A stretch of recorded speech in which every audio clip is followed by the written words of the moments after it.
Good evening, ma'am. Good evening, everyone.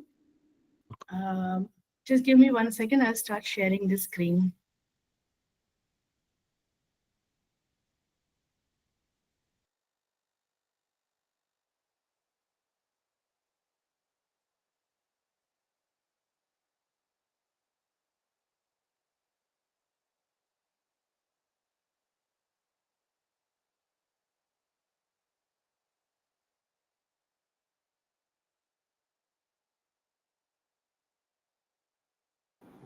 I hope my screen is visible. If someone could just let me know. Yes, ma'am. Yes, ma'am.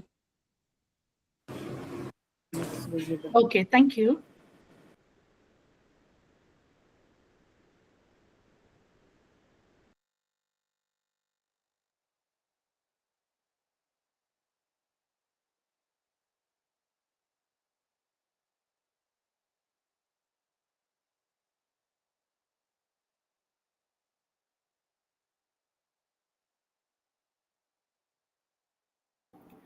So,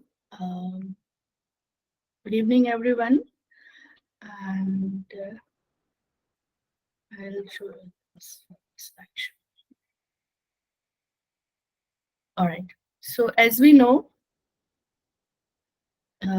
today's topic is contemporary criticism and new approaches. Frankly speaking, it's a very huge topic, and I'll try to cover as much as possible. And I'll be very quick here so that I can cover at least the ideas which are to be discussed. So, without wasting, let's begin. These are the things that I have decided or planned out that I'll be talking about, more or less.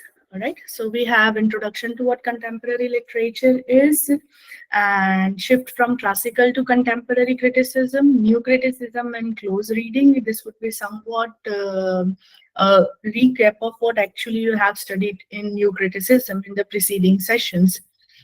Key contemporary critical approaches: psychoanalytical criticism, eco-criticism, digital humanities, postmodern and deconstruction, cultural studies and multiculturalism, criticism in the context of globalization. A few conclusion and many texts for your reference that I have gone through, and I would like to share it with you. So I'll be sharing my slide later for that. So let's begin. So what is contemporary literary criticism? Literary criticism in the present context has evolved into a broader analysis that incorporate various model, culture, political and social context.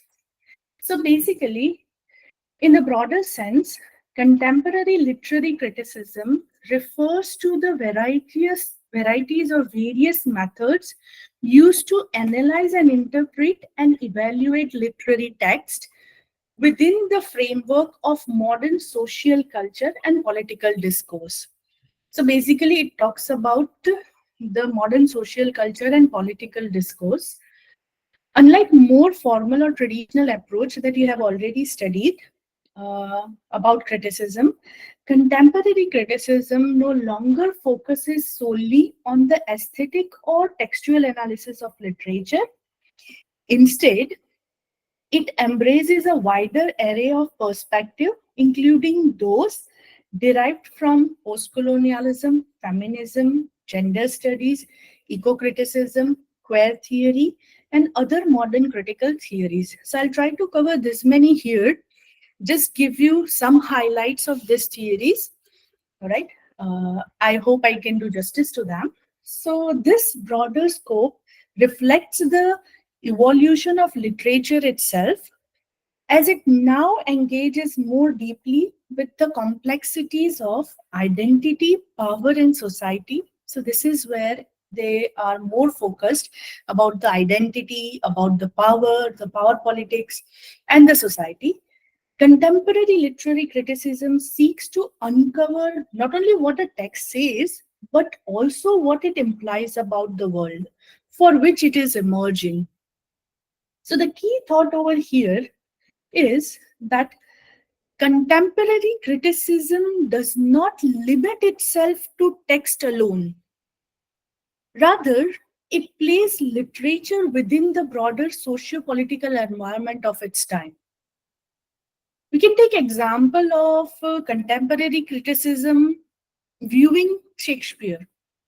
In traditional criticism, Shakespeare's work may have been analyzed for their structural element, theme, or language, but in contemporary criticism, Shakespeare thoughts various lenses. It is looked from various lenses like feminism or post-colonial perspective to explore how his works portrays women, if we are talking about feminism, or how they reflect the colonial mindset of their time, if we are talking about post-colonial view.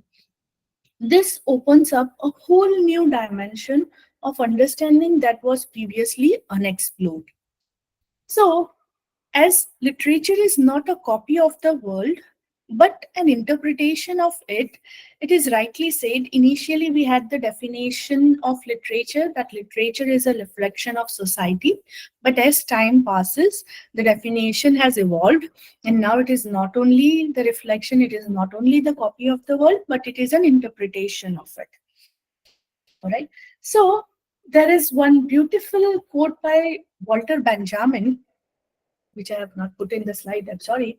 There is no document of civilization which is not at the same time a document of barbarism.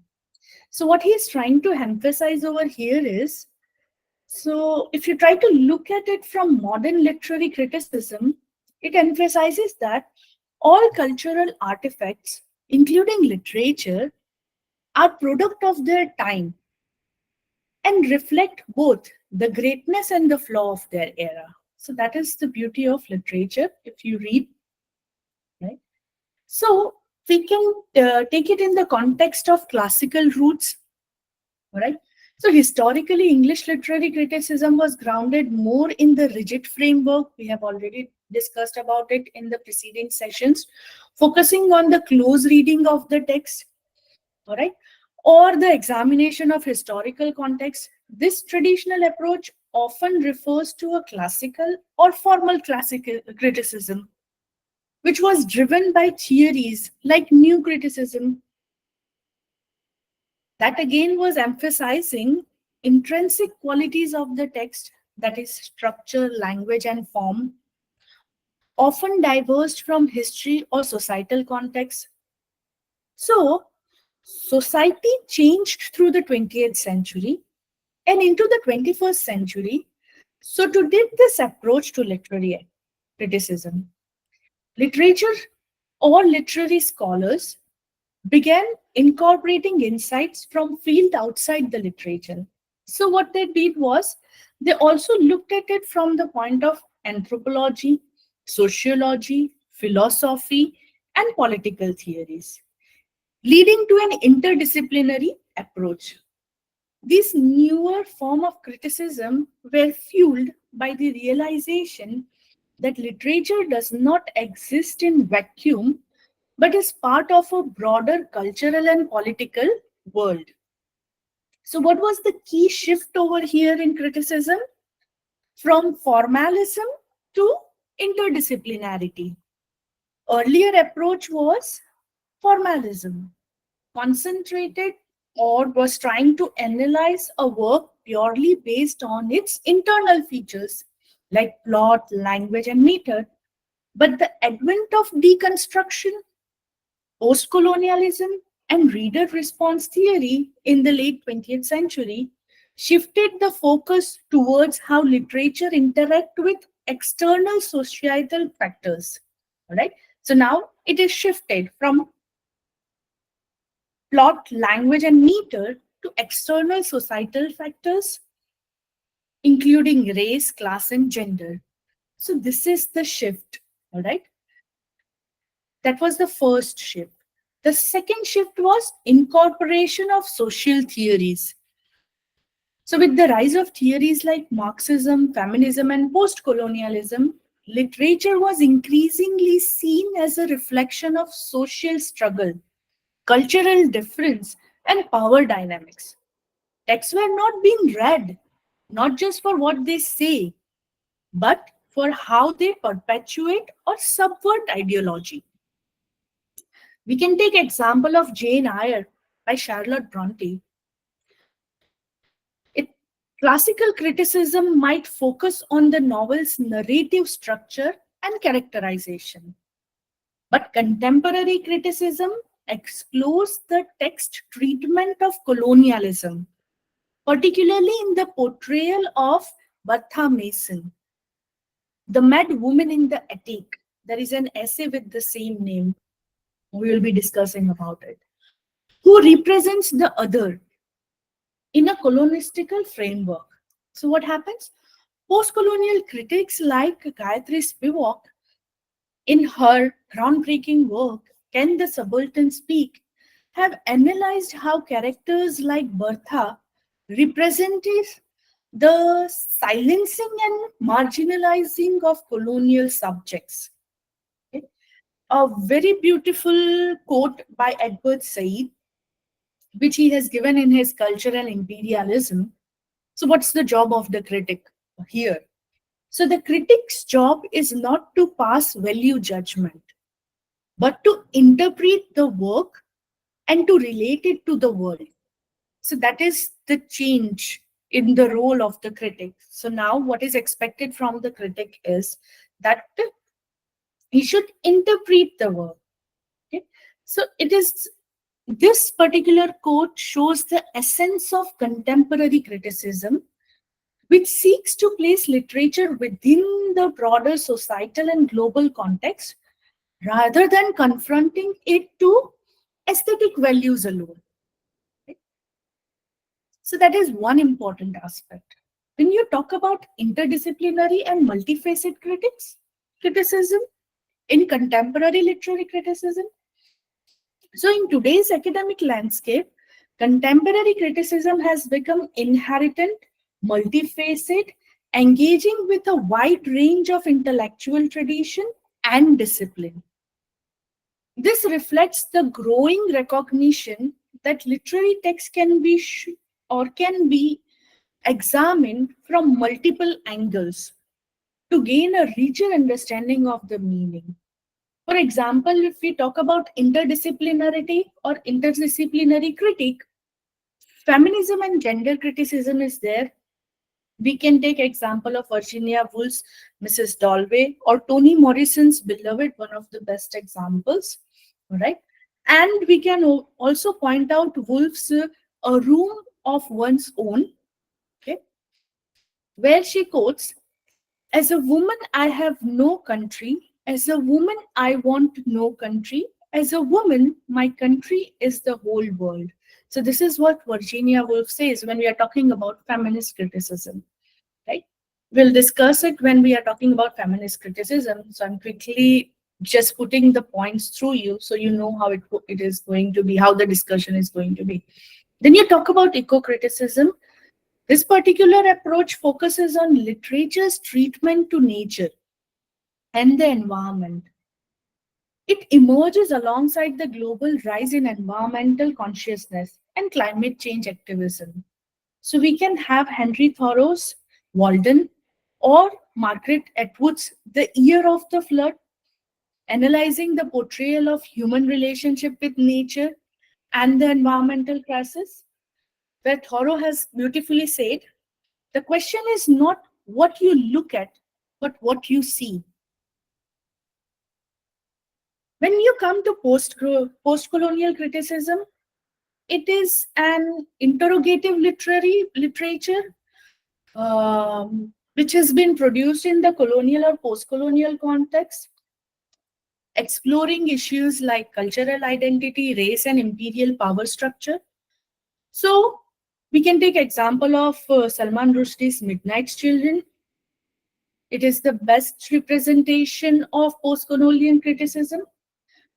We can also talk about post-colonial criticism where Homi Bhabha analyzes the text, negotiating the concept of hybridity, because he has given the concept of hybridity, the mixing of culture and identity resulting from colonialism.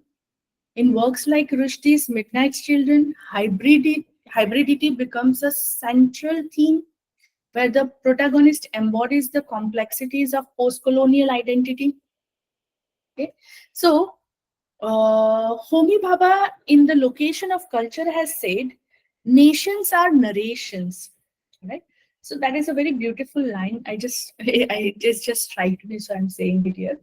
So when we talk about contemporary criticism as a tool for understanding complex texts,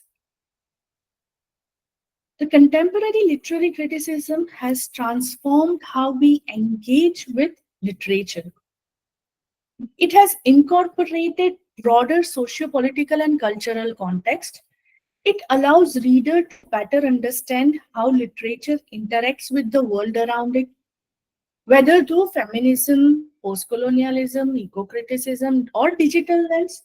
Contemporary criticism opens the door to new interpretation and insight that reflects the complexity of modern world. So the final thought over here about contemporary literary criticism could be that it acknowledges that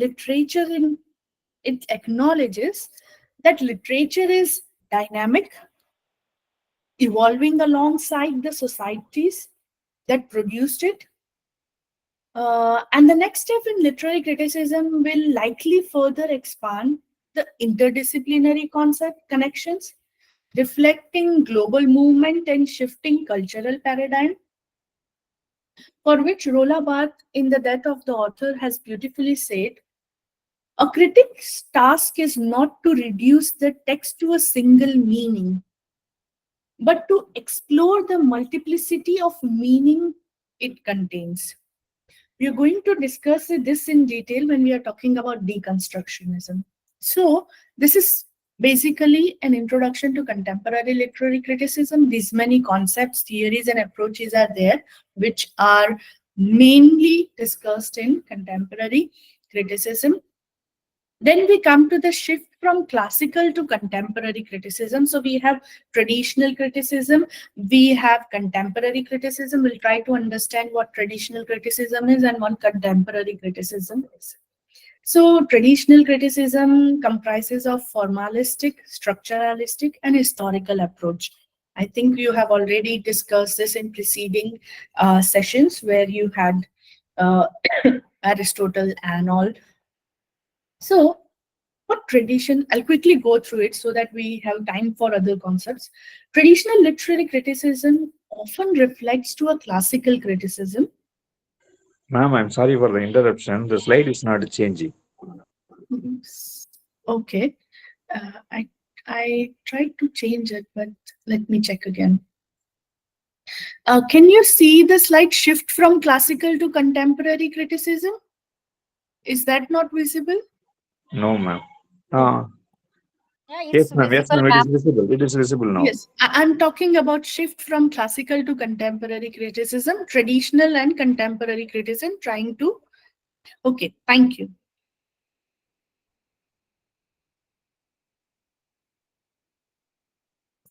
All right.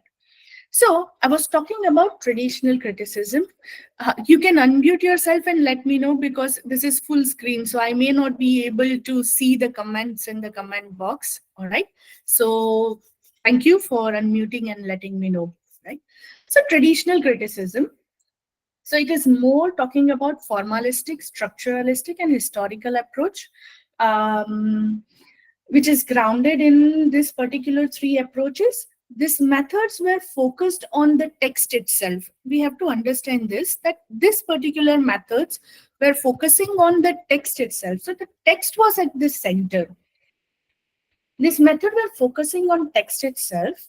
It were analyzing internal structure, form, and meaning without necessarily considering external societal factors. So critic during this traditional period sought to uncover the inherent aesthetic qualities of a work, like how the plot, characters, setting, and theme worked together to create a unified whole. One of the most significant early text in this tradition is Aristotle's Poetics, because that is the foundation for literary criticism.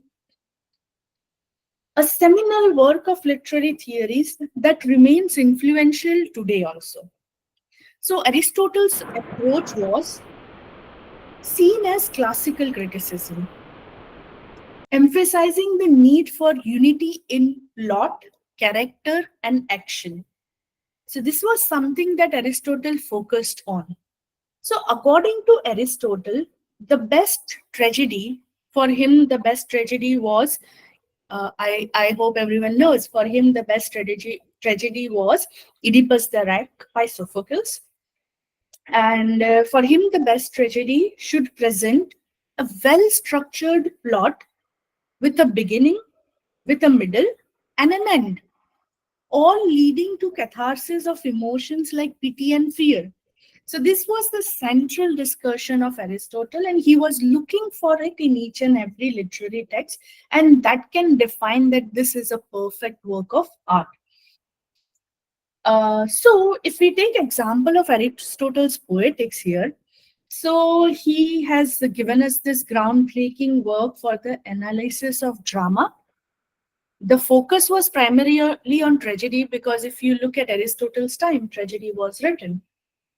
So he defines 6 core elements of tragedy. I know everyone knows about it. I'll quickly go through it. This would be a kind of revision for teachers who are teaching Aristotle in their classrooms. So 6 core elements of tragedy were there: plot, character, thought, diction, melody, and spectacle. All right. With plot being the most critical component, the idea of unity of action was centered to Aristotle's theory. So asserting that all part of the plot must be closely related and nothing should be superfluous. So that was his concept. So we'll take example of his favorite work, that is Oedipus the Wreck, which Aristotle has held up as the ideal tragedy because he considers it as an ideal tragedy. As a classical critic, he would focus on how the plot is intricately constructed around the concept of fate and the dramatic irony of Oedipus' self-discovery. Oedipus, whichever way you pronounce it. The text unfolds in a single narrative arc with no subplots or diversions, exemplifies the unity of action that Aristotle values. So why he likes it the most, or he considers it the best work, because it is sticking to the unity of action. So basically what traditional criticism was, it was of form and structure. All right. So form and structure were often prioritized over social, historical, or personal context. We have to remember this because when we go to the other part, other things will become important. So for traditional people, form, structure were more important rather than social, historical, or personal context. This reflects an interest in objectivity. They were trying to focus on the universality of human experience as represented in the text, independently of external influence. When you come to structuralism and formalism in traditional criticism, this happened during the 20th century. Formalism was particularly Russian formalism, and structuralism, when it emerged, the focus was on literariness of a text. What made it distinctive from ordinary language? They emphasized devices like defamiliarization. This was a very tricky concept, defamiliarization. The argument was that literature's power lie in the ability to make the familiar seem strange and therefore work re-examining. So when you write a text, you make it seem so strange, familiar but still strange, and then it is worth re-examining because you still have to understand it.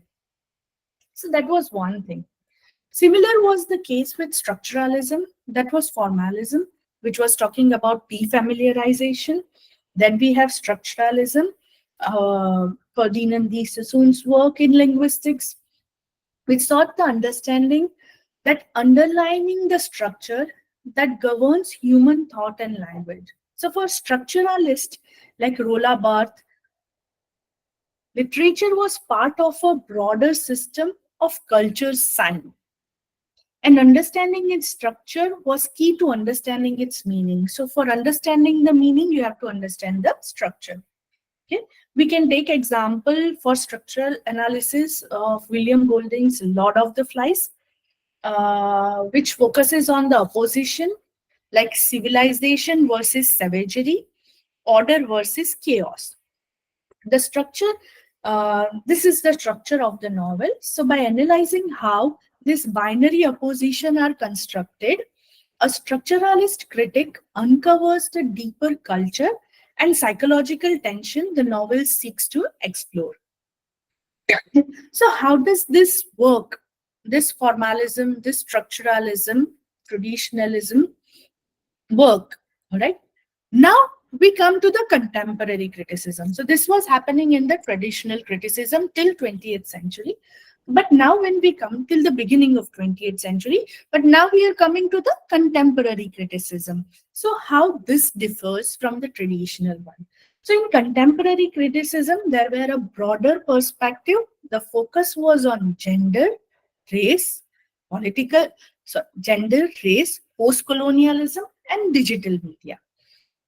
So as our society evolves in 20th century, in the late 20th century and the early beginning of the 21st century, traditional approach to criticism began to seem limited. So that approach was now limited. Why? Because it was talking about structures, it was talking about text, all right? It was focused on the inner aspect of the form and structure of the text rather than the outer aspect. They were defamiliarizing, formalists were defamiliarizing the text itself so that we can learn from the text. So that was the traditional approach, very rigid and very constrained. When you come to the contemporary approach, it changes. Why?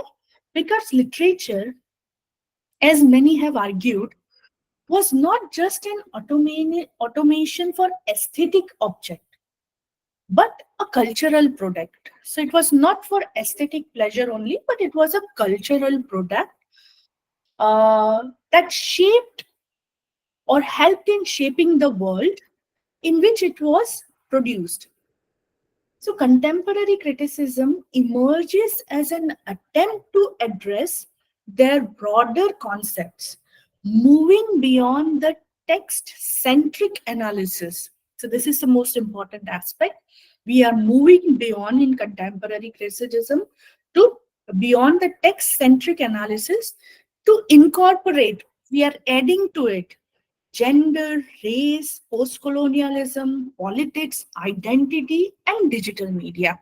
So look at the look at the beauty of contemporary criticism, because it is including so many things. So the arena is becoming vaster and vaster for criticism. So in contemporary criticism, the focus has shifted from merely uncovering the intrinsic unities or structure, which was initially the concept, unity of time, place, and action, right, Excuse me, of a ma'am. text to, yes. Ma'am, in the example given here for post-colonial criticism, the heart of darkness is by Joseph Conrad, ma'am. It is not Chinua Achebe, ma'am. Thank you. No, sorry. Yes, the example is of Heart of Darkness, but the criticism is done by Chinua Achebe. Thank you, ma'am. I have written it wrong. I'll be coming to that. Thank you for letting me know. Thank you. So I was talking about contemporary criticism, how it is different from traditional. So this particular criticism is reflective and interrogative. It talks about social hierarchies, power structure, and cultural identity. So this shift recognized that literature is inextricably linked to society and the historical movement in which it is written. Right? So contemporary approaches are feministic criticism, post-colonial criticism, and we are talking about the modern literary analysis, right? So when we come to, I'll be discussing the heart of darkness in another slide. So when we talk about this shift, new criticism and close reading. This is a recap kind of thing because I think you have already studied or the discussion has already been made in the preceding slides, preceding sessions, sorry. So what is new criticism and close reading? We have to understand this concept. So new criticism emerged in the 20th century as the dominant mode of literary analysis, particularly in the United States and the Great Britain. This approach focuses on the intrinsic elements of the text itself, including its language, structure, and form. So, new critics argue that literature should be analyzed independently of the author's biography, historical context, or reader's emotional response. So, this was the change. Right. Initially, when we were studying a text, we always used to see who has written the text, in which time span was it written, and what were the socio-political events of that particular time. Because we, our understanding of text was that it was written in a given time period by an individual who was trying to highlight that time span in his work. Now, in new criticism, that was not important. So, who was the author was not important. In which historical background it was created or context it was created was not important. Or reader's emotional response was also not important. Instead, what was emphasized here was close reading. What is close reading then? Where critics carefully examines the formal aspect of the text, such as diction, imagery, symbolism, meter, and structure, to uncover its undefined meaning. So this is the shift. So close reading is to talk about diction, imagery, symbol, meter, and structure, rather than author's biography, historical context, and reader's emotional response. So this was change. So key figures here were I.A. Richards, John Ramsay, Clinic Bruth, William Amsler, whose works laid the foundation for this text-centric analysis. So when you're talking about new criticism, literature was seen as a self-contained, autonomous artifact, capable of generating its own meaning, thought, its formal element. So that is how the role of criticism changed. So the focus was on language, structure, and form. So what new criticism was finding was that it treated the literary work as an object of analysis, much like a scientific experiment, and was fundamentally opposed to bringing in external considerations like historical context, author's interest, or personal response. This always well rejections of what we know as the terms intentional fallacy and effective fallacy. So for new critics, the true meaning of text resided solely in its internal structure and the way it organized language to create meaning. So language, structure, and form were important, whereas language in new criticism, where it played very close attention to language of the text, particularly how specific words, phrase, and images work together to create a pattern and suggest deeper meaning. That is the role of language. Structure, if we are talking about in new criticism or close reading, they believed that a work of literature should have internal coherence, right, with all parts contributing to a single unified meaning to or effect. The form here was to emphasize the idea of original form, where the structure of the work is a natural and necessary part of its own meaning, rather than the imposed external meaning. So what is the legacy of new criticism which is followed now also? So while new criticism might now be viewed as somewhat limited for its rejection of historical and biographical concepts, sorry, its emphasis on close reading has had a lasting impact on how literary texts are studied today. So close reading became a very important aspect. Even critics who engage in feminism, postcolonialism, queer theory often begin their analysis with close attention to the text form and language before expanding to larger socio-political and cultural reading. Right? So the key thought over here is that new criticism laid the groundwork for a more rigorous, formalized approach to literary analysis. And its principle of close reading, you can say, continues to be a fundamental skill taught in classroom around the world today also. So we can take example of T.S. Eliot's Wasteland. I think it was published somewhere in 1922, most probably here or there. It is considered as Eliot's masterpiece of modern literature, and its complex use of imagery, symbolism, and fragmented structure makes it an ideal candidate or ideal example for new critical analysis. So when we have a close reading of The Wasteland, new critics focus on the poem's formal element, the interpretation or interplay between myth, illusion, and fragmentation. For example, the poem's fragmented structure, where seemingly disjoint sections and voice collides, can be interpreted as a reflection of culture and emotional integration in the aftermath of World War I. However, for new critical perspective, the emphasis would be placed on how these formal elements create a cohesive meaning despite the apparent disarray. So imagery and symbolism is important, structure is important. As Clinic Bruth has said, well wrought yawn, a metaphor that suggests that good literature contains all the ingredients for its own meaning.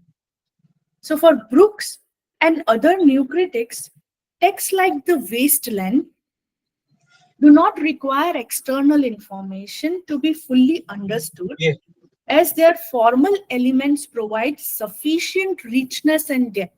So when you're reading The Wasteland, you don't need any external requirement. It itself is sufficient enough to give you all the information. There are number of famous critics. I'll go through the names quickly. Clinic Brook is there. I.A. Richard is there. All right. So how this new criticism influence modern criticism? This is where we have to understand. Now we know what new criticism is and close reading is. So how does it influence the modern criticism? Despite the criticism leveled against new criticism for its, why? Because its text-centric limitation is there. Its focus is on close reading. That remains a critical foundation for modern literary studies. So today also, as literary scholars, we incorporate culture, politics, and historical reading, but we often begin by analyzing a text formal component, a legacy that seems from new criticism. So we definitely go to the text, we go for a close reading first, and then we go for the cultural, political, and historical reading. We can take example of Roland Barthes and Derrida over here. Death of the Author by Roland Barthes can be also taken. I have quoted over here that a poem should not mean but be. This particular statement captures the essence of new criticism philosophy. Why? Because for the new critics, the value of literature lies not in what it says explicitly, but in how it creates meaning through its form and language.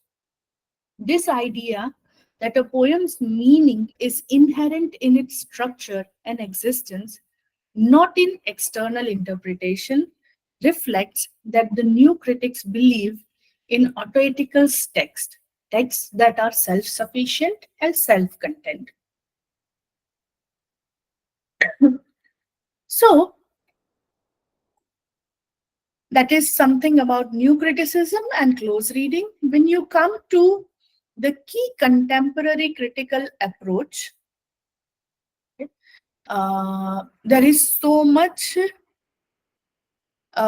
about post-colonialism, feminism, and queer theory. The one who teaches or the one who has studies know. I'll try to give justice to the topic. I'll quickly try to discuss. So these are the key contemporary critical approaches which are talked about. Post-colonialism. So post-colonialism is significant contemporary literary theory.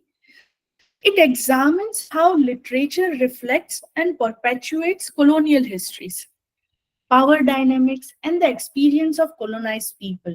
So we know. So the focus here would be how literature represents colonial histories and cultures. Okay.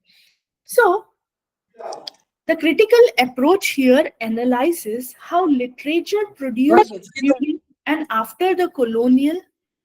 Yes. Anyone wants to say anything here?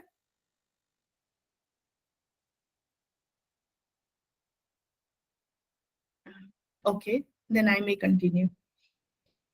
So, the critical approach in literature was to produce during the colonial era to represent the issues of identity, race, culture, and resistance to colonial dominance. So this was the central concept. When we come to post-colonial critics, what do they seek?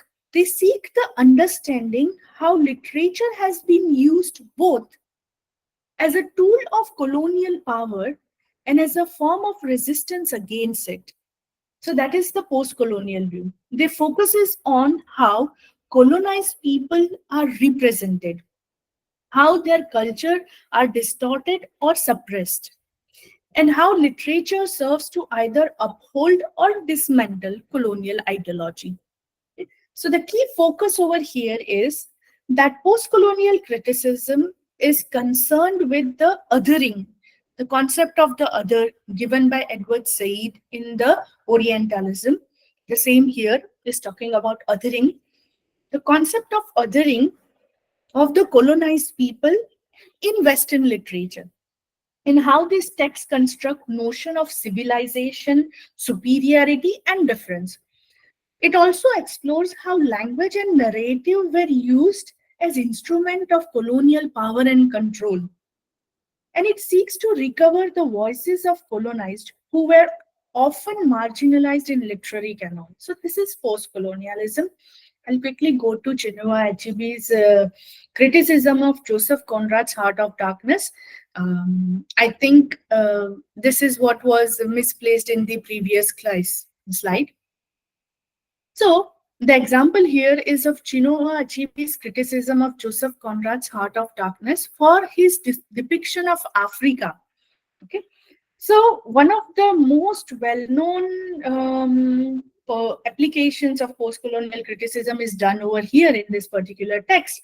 This was somewhere around 1977 when Achebe wrote his essay, An Image of Africa, Racism in Conrad's Heart of Darkness. So that is the reason I've taken the example. If you have time, you could read the text. It's beautifully written. So it critiques the novel for its dehumanizational portrayal of Africa and Africans. His concern is because he is from Africa. So Heart of Darkness was traditionally praised for its modernist theme of existential dread and moral ambiguity. Chinua Achebe argues here that the novel reinforces harmful colonial stereotype, right? By presenting Africa as a place of darkness, savagery, and chaos, and its people as inhuman or subhuman. Achebe's critics emphasizes that Conrad's reduction of Africa to a mere backdrop for the psychological struggle of a European protagonist reflects a broader Eurocentric worldview that dehumanizes Africa.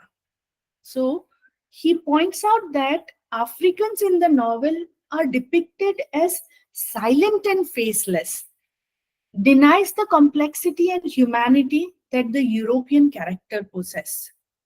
So HEB's critics shifts the focus from the text formal element to its cultural and historical context, because now he is talking about the European context.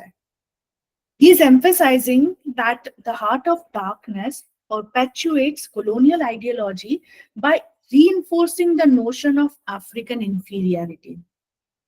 So his HEB's groundbreaking work helped establish post-colonial criticism as an essential lens for understanding how Western literature engages with the legacy of empire. That is the reason I have quoted. The real question is the humanization of Africa and Africans, right? Because this is what he has said in his essay. So the real question is the dehumanization of Africa and Africans. The central issue here is, in post-colonialism, the way in which colonial literature frequently dehumanizes the colonized, reducing them to symbols of primitiveness or inferiority, rather than acknowledging their humanity. So that is HEB's concern over here when we are talking about post-colonialism. Right? When we come to feminism, I will be taking all your question at the end because there is so much to talk about. Ma'am, whoever has raised their hand, right? I'm quickly, because I'm running out of time. I'm counting every single minute over here. I might take your 10 minutes extra also, telling this before time. Then this is post-colonial criticism, all right? Now we come to feminist criticism. Feminist criticism emerged as a critical approach that examined how literature reflects, perpetuates, or challenges patriarchal norm and gender role, the most important part of feminism. So what does feminist critics explore? They explore that how women are represented in literature, often focusing on how this portrayal reinforces or subverts traditional power dynamics. Feminist literary theories also interrogates the exclusion of women from the literary canons and questions the social cultural forces that have shaped literary production and criticism to prevailed man's perspective. So that is what feminism is, how it started. So the key focus of feminism is that feminist criticism analyzes the portrait of gender, particularly how female characters are written and the role they occupy while the narration. It also explores the dynamic of power, oppression, and resistance in literature, questions how societal norms related to gender and reinforced or challenged through literary text. So, feminist criticism seeks to recover forgotten or marginalized women writers and argues for the inclusion of women voices in the literary canon. This is a very important problem that is seen. We can take example of, I may not be taking example all, but I'll take example of Virginia Woolf's A Room for One's Own. If you really are interested in feminism, you should read this particular work. I have mentioned over here, A Room for One's Own. It is a pivotal text for feminist literary criticism. Somewhere in 1929, she has written. It's a foundational essay that addresses the economical and social barriers preventing women from becoming successful writers. So here she is not talking about characters, she is talking about writers. In this text, Woolf argues that for a woman to write fiction, she must have financial independence and personal space, both of which were historically denied to women. So that is feminism we are talking about. Okay, so she explores the way in which the exclusion of women from higher education was there, literary institutions she was not there, economical power she did not had, all right, and this all were responsible or would have helped her to develop creative potential, but none of them were given to women. She used the fictional example. She thinks somewhere that if Shakespeare had a sister who was having similar genius she was trying to give an example of societal norms, would have destroyed her potential, emphasizing the patriarchal structure because she would not have been given the permission to write as Shakespeare did. So Virginia Woolf says that in this particular essay, she says that woman needs a room of her own, 500 pounds, because that was the time when 500 pounds were a huge amount of money. Right now also it is though. A year to write fictions highlights the intersection of gender and economy in feministic criticism. So her work, basically this work, paved the way for future feminist scholars to investigate how social structure have shaped women's opportunities and their literary responsibilities. Okay, so as I said, a woman must have money and a room of her own if she is to write fiction. So this quote specifically talks about the woman's creative freedom. So she's focusing on creative freedom of women. The women's creative freedom is contingent upon this financial and personal independence, an issue that is still relevant in contemporary feminist criticism.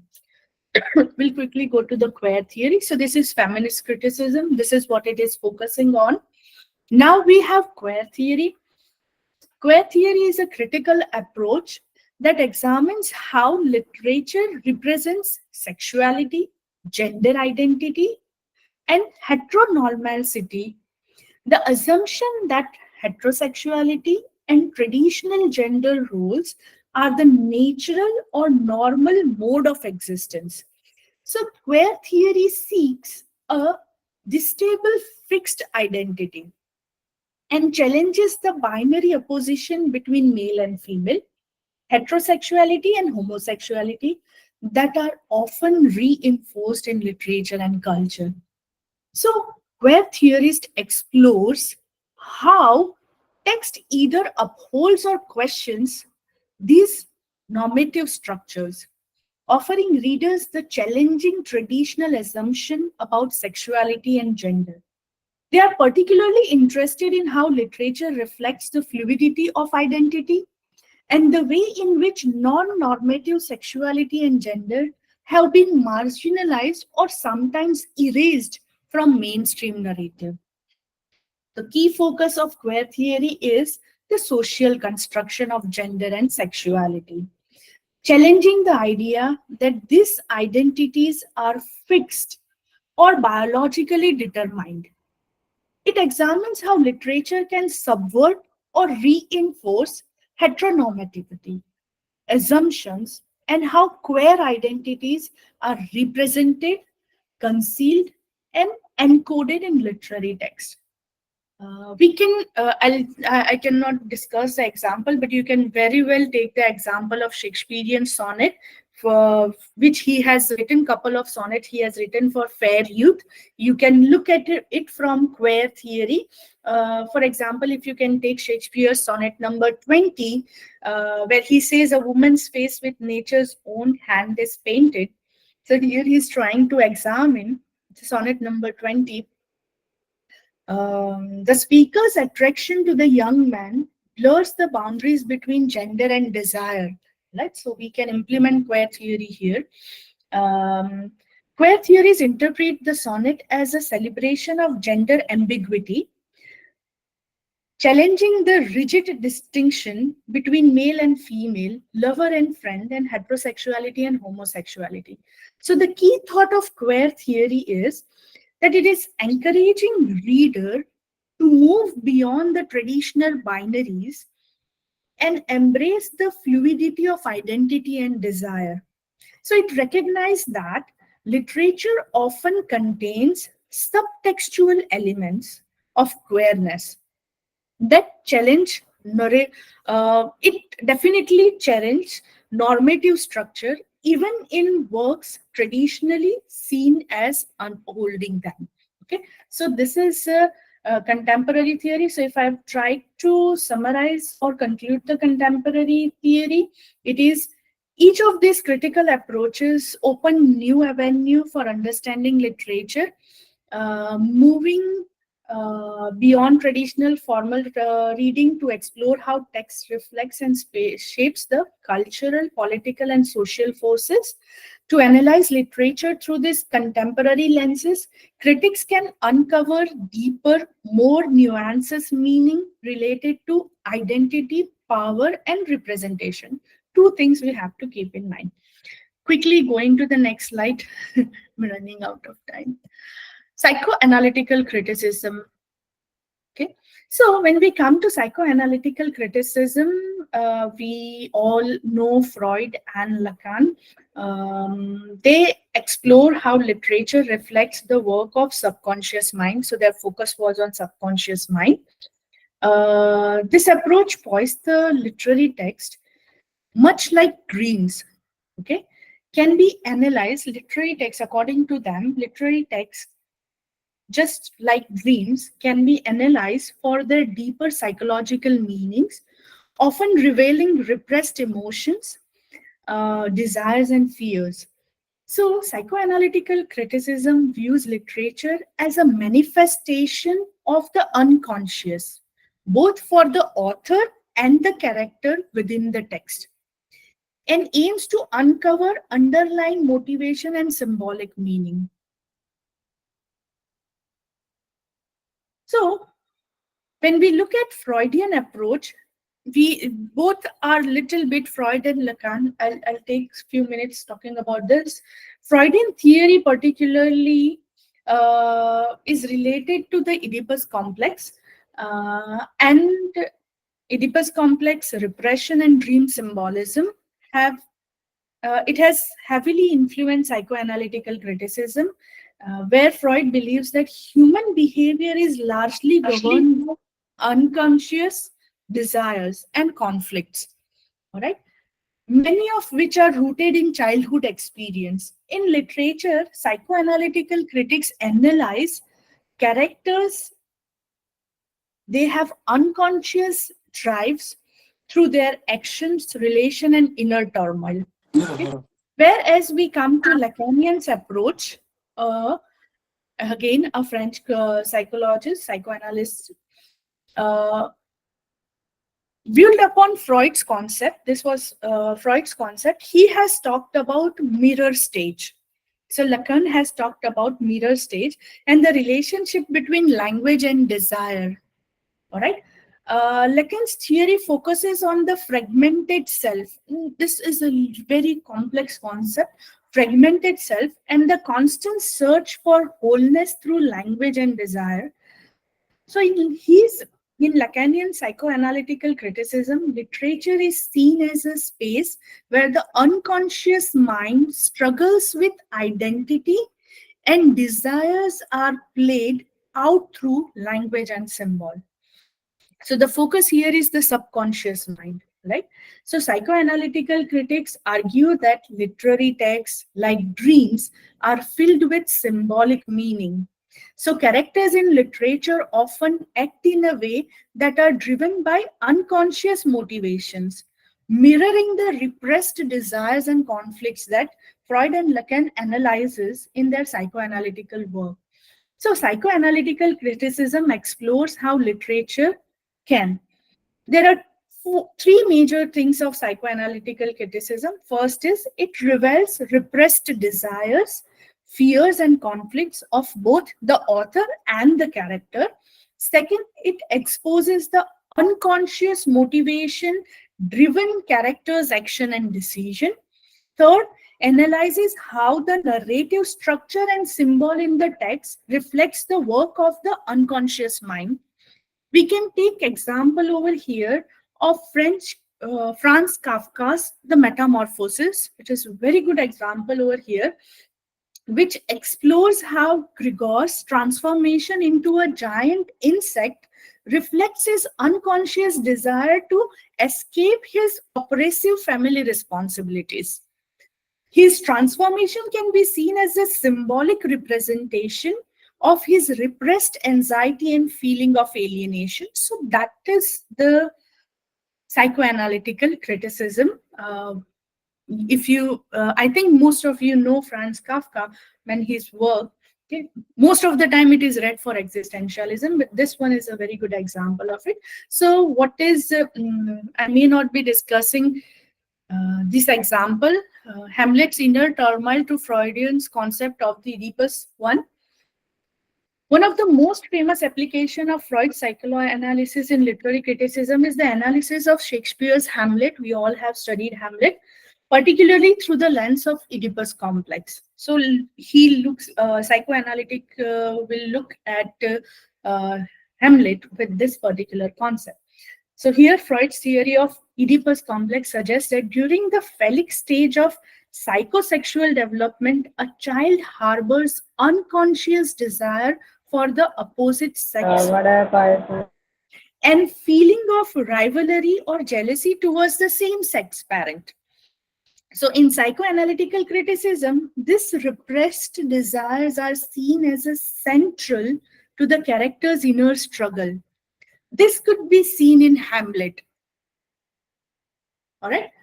In Freudian's psychoanalytical term, Hamlet's behavior, if there are research scholars, this can help them. Hamlet's behavior and psychological turmoils are often interpreted as stemmingly from his repressed Oedipus complex or Oedipus desire. So a deep and unresolved feeling towards his mother and his intense hatred for his uncle, all right, who has taken his father's place both as a king and his mother's husband, all right, reflecting the central dynamics of Oedipus complex. So we can look at Hamlet with this point of view. So Hamlet's delay is viewed as a manifestation of his subconscious identification with Claudius, his uncle, who has fulfilled Hamlet's own unconscious wish to kill his father and possess his mother. Right? So Claudius, by murdering Hamlet's father and marrying Gertrude, annexes the very desire Hamlet cannot consciously acknowledge. So when you look at the closet scene, when you will look at Hamlet, you will look at it from a different perspective. So what illustration here is that Hamlet's paralysis or inner turmoil are often read as expression of the Oedipus complex, where his feeling towards his mother and his rivalry with his uncle represents unresolved conflict from his childhood. His inability to kill Claudius immediately reflects his unconscious identification with Claudius, who has committed the very act Hamlet subconsciously desired, but cannot bring himself to perform, right? So when Freud says that Hamlet is able to do anything except take vengeance on the man who did away with his father and took his father's place with his mother, the man who shows him the repressed wishes of his own childhood realization, this is what Freud has said in his interpretation of dreams. You can go back and read. I'm already exceeding the time. So that is the unconscious conflict he has. When you look at this Oedipus complex from Lacanian point of view, the mirror stage concept. So according to Lacan, the mirror stage is the moment in early childhood when the infant first recognizes itself in the mirror and begins to form an identity. Right? So, however, this identity is inherent and fragment because it is based on an external reflection rather than an internal sense of self. So here Lacan's theory of mirror stage suggests that all human identity is unstable and constantly in search for wholeness. a theme that can be explored in Hamlet's constant self-questioning and fragmented identity. So the famous line of Hamlet, to be or not to be, can be talked with the mirror here. When Lacan says, desire is always mediated by language and remains unsatisfied because it is based on a lack, the recognition that we are not whole. Okay? We lack that recognition. So Hamlet's famous soliloquy, to be or not to be, can be read through a Lacanian lens and as an expression of the lack of wholeness and the impossibility of fulfillment of his desire. Hamlet struggles with his identity, his indecisions, and his desire for revenge can be seen as reflecting his search for a stable sense of self within the fragmented symbolic order. Right? So that is the importance. Okay. And when we talk about psychoanalysis, the final thought or conclusion here would be psychoanalytic criticism reminds us that literature is not only a reflection of the conscious world, but also a window into the unconscious, where human desire, fear, and motivations are revealed in symbolism and often surprising ways. Okay, I'll quickly go through eco-criticism. Sorry, I am exceeding the time, but please kindly bear with me. I will be leaving the examples and quickly discussing eco-criticism. Okay, so what is eco-criticism? Much talked about. Eco-criticism is a relatively new approach in literary criticism that examines the relationship between literature and natural environment. It started somewhere in 20th century, which started because it had a concern about environmental degradation and sustainability of ecosystem. All right. So the basic focus here was environmental ethics, sustainability, and ecological balance, and at the same time, the consequences of human exploitation of nature. Okay. So eco-criticism investigates how literary text reflects cultural attitude towards the environment, often analyzing the moral implication of human interaction with the natural world. This critical approach highlights the interconnectedness of all the living things and questions the human-centered view that place human interest above those of the environment. So this is the basic concern. So the key focus over here is that it particularly concerns with how literature portrays the environmental consciousness of human action. All right. Often it criticizes the destructive impact of industrialization, urbanization, and exploitation of natural resources. So that is the key concern. So it also seeks to recover forgotten or marginalized representation of nature in literature. That is another important aspect, especially in text for culture with a deep spiritual connection to the land, such as indigenous traditions. So we don't find that. So the key concept of eco-criticism is nature versus culture. So it's not nature versus human. So nature versus culture is more important. Why? There are four major aspects over here. Nature versus culture. Eco-criticism challenges traditional binary opposition between nature and culture. So it argues that humans are part of the natural world and that literature should reflect the interconnectedness of human and non-human life. So that is one thing. The term anthropogenianship, it reflects the current geological age where human activity has a dominant influence on the environment.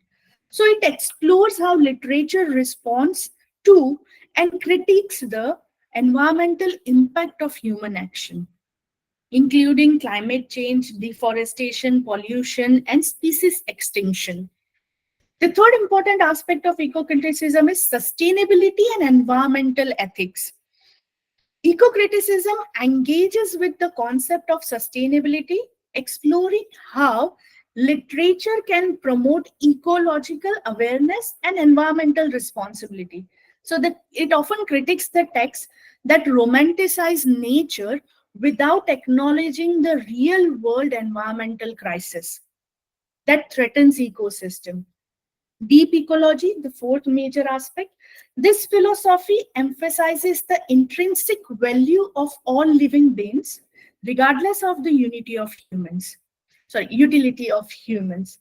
eco-critics explore how literature conveys a deep ecological understanding and advocate for a biocentric perspective rather than an anthropologic era. That is the important, right? I'll just highlight the example. We all know William Wordsworth. You can very well connect his concept of nature and romantic criticism with eco-criticism. Much can be talked about it, but as time constraint, I'll just quickly go to the next important issue that we are facing. That is digital humanities, literature in the age of technology. Okay. So, digital humanities is an interdisciplinary field that integrates digital tools and methods and technology into the study, analysis, and interpretation of literature and other humanistic disciplines. So, the key focus here is the integration of digital technology into humanities, particularly literary studies, has fundamentally changed the way texts are perceived, interpreted, and analyzed. Some of the major contribution of digital humanities of literary studies includes text analysis at scale. So what is text analysis at scale? So these are key innovations in digital humanity, the ability to analyze larger volumes of text known as distant reading, D-I-S-T-A-N-T, distant reading, a term coined by literary scholar Franco. So distant reading use algorithm and digital tool to analyze trends, themes, and patterns across a massive corpus of text. Sometimes that is impossible with traditional close reading. So this is not possible with traditional close reading. It allows it. So this allows scholars to study historical trends in literature, genre evaluation, and thematic shift across centuries. It makes it easy. The other important aspect is digital archives and preservations. You can go back and search. You can take example of Shakespeare. Even Emily Dickin's works are being archived. This will help people to have quick access to their works. So that is digital archiving. Digital visualizing and network analysis, another significant tool in digital humanities. The data visualization, which transform textual information into visual representation. Again, we can take example of Jane Austen's Pride and Prejudice. The fourth most important is distant reading versus close reading. While traditional literary criticism often focus on close reading, we have talked about it, the careful, detailed analysis of individual text. Digital humanities introduces the concept of distant reading, which analyze thousands of texts at once, looking for patterns or trends that might not be visible through close reading. Okay, we can take example of digital archives of Shakespeare's work and Emily Dickin's work. All right, so the final thought over here is that digital humanities represents a transformative approach to literature, offering new tools, new methods for engaging with text. So the final thought over here is, yes. So the final, integrating digital tools into literary studies. So digital humanities open new venue for research and collaboration, allowing scholars to explore text in innovative way. Okay. So the last one is postmodern and deconstruction. We all have studied postmodern and deconstruction, so I'll quickly go through it.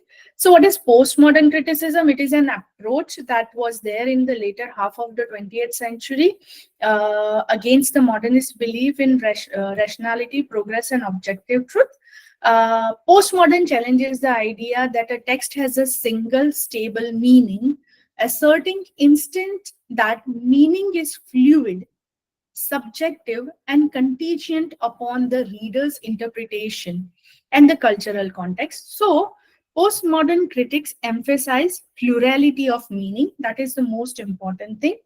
Postmodern literature often reflects the skepticism of absolute meaning. So they don't believe in one common meaning. They emphasize on parody, irony, fragmentation, and metafiction, which questions the very nature of storytelling and representation.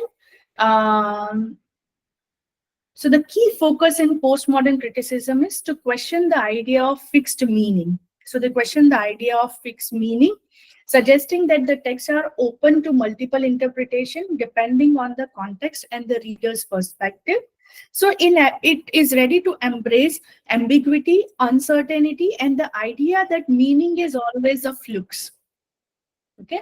Then we come to deconstruction. One of the central method of postmodern criticism is deconstruction. It is a term we all know, derived from French philosopher Derrida.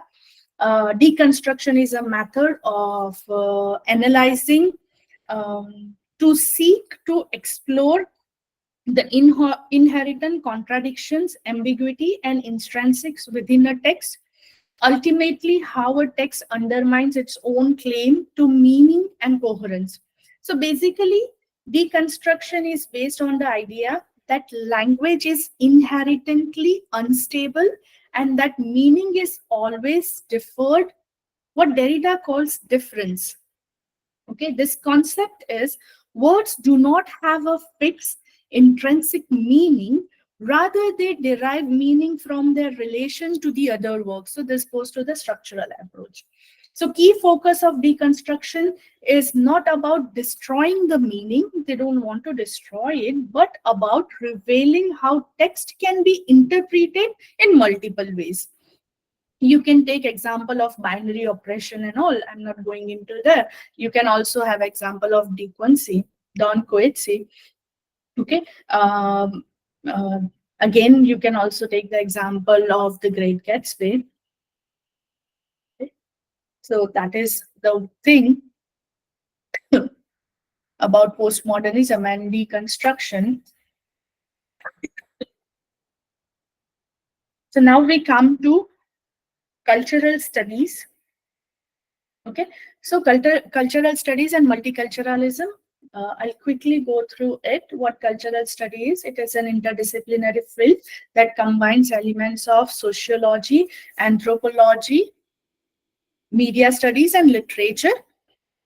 All right. This approach examines how literature interacts with popular culture, media, and the social norm. And it also investigates how culture focuses like race, class, gender, ethnicity, and identity.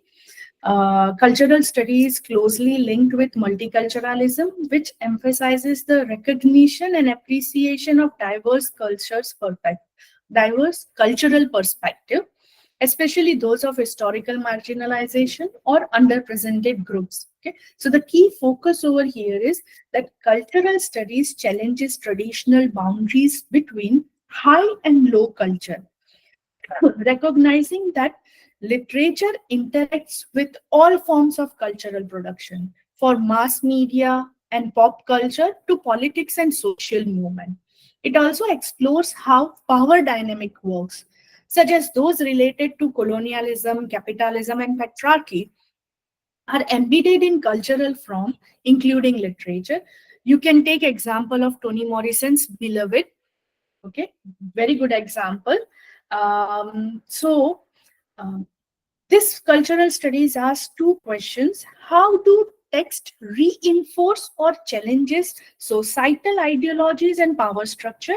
And second is, in what way does literature interact with media and other cultural forms such as films, television, and music? When you come to multiculturalism, it is an extension of culturalism, focuses on recognizing and incorporating the perspective of diverse cultural groups. So basically talking about the marginalized voice. There are a number of examples. Alice Walker's The Color Purple, you can very well look into it. Okay, the God of the Small Things can be talked about in cultural and multiculturalism. So basically, literature is not a solitary, isolated art form, but an integrated part of the cultural fabric that both influence and influence political, social, and cultural identity. And here we come to the last thing, criticism in the context of globalization. Globalization, we all know, reflects to the growth of interconnectedness of the world through the exchange of goods, ideas, culture, and people, which has had a profound impact on literature and literary criticism. So globalization examines how the interconnected nature of the modern world shapes literary production, themes, and interpretation. So the key focus over here is that literary criticism in the context of globalization investigates how theme of migration, exile, displacement, and hybridity emerge in literature. It also explores how global market publishing networks and media influence the production and destruction of literary work, as well as literature itself becomes a tool for both cultural exchange and cultural resistance.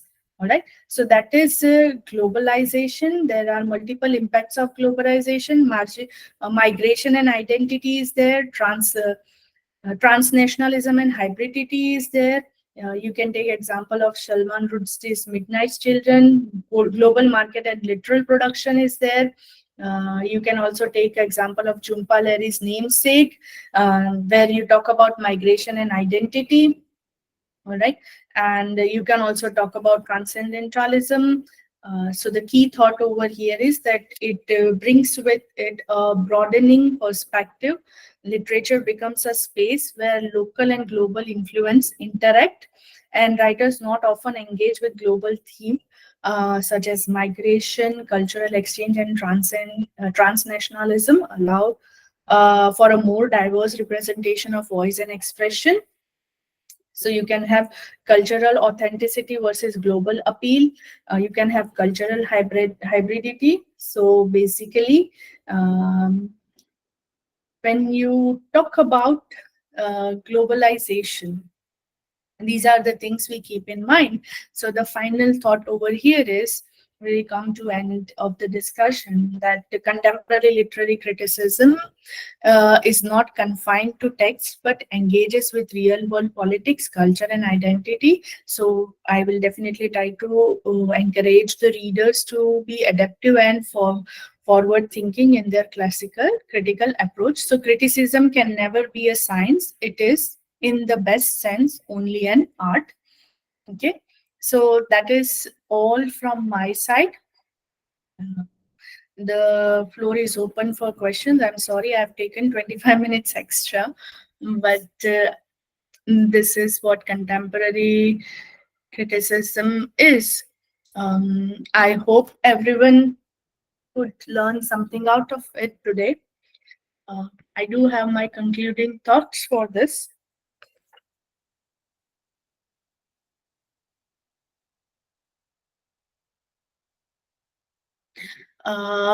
Let me share my thoughts. There are a number of references. I had tried to put it across. I'll share the PPT to the organizers. So my final conclusion is here, that contemporary literary criticism is dynamic and interdisciplinary, moving beyond traditional text-focused analysis. It also engaged deeply with readers' words issue, such as political, cultural, identity, and globalization. It encouraged reader and scholar to view literature as a reflection of a tool. So basically, we have to remember that it is crucial to remain adaptable and forward-thinking, blending both tradition and contemporary methods to fully engage with literature in an increasing complex and globalized world. So thank you, everyone. And I'm really sorry I have taken more than required time, but I hope I have done justice to the topic. Any question, if anyone wants to, it is open for questions.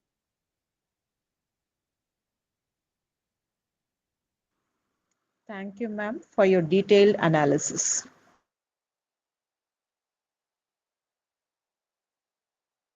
Thank you.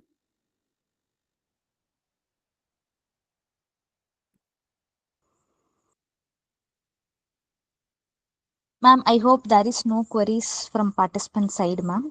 Yes, ma'am, because I have exceeded the time. I'm sorry. No problem, ma'am. Dear esteemed speakers and participants, as we conclude this national level 1 week faculty development program on